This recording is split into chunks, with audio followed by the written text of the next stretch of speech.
Izgādzies vēders varbūt nav problēma tavā vēderā vai taukos.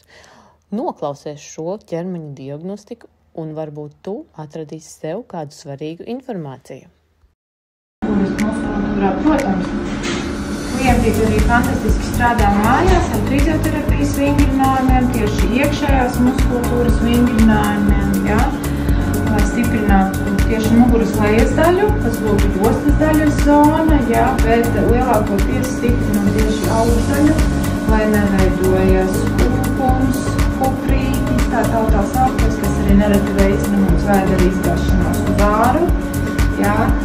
Stiprinam visu muguras garais muskulis, obligāti, tas būtu pamats, ja, un tālāk gan zemlaustiņas muskuļi, ja, gan aizmugurējie muguras muskuļi, gan iekšējie nelielie mazie starpļu muskuļi, to var izdarīt tikai ar iekšējās muskultūras vingrinājumiem, ja, un vēdera sānu muskultūras vingrinājumi. Tas ir svarīgi, lai mēs saturētu vēderu kopā, arī pēc dzemdībām, lai neveidojas diastāzi, ja ir vienalga stiprinam tieši vēdera muskultūras sānu daļu, ja, kas atrodas šeit ar iekšējās muskultūras vingrinājumu palīdzību, ja.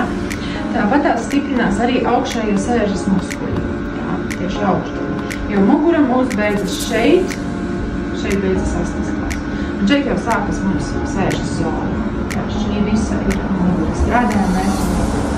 Konkrēti šai klientītei, ja, mēs varam fantastiski izstrādāt tātad sānu daļu ar aparātu, palīdzēt ādas elastībai.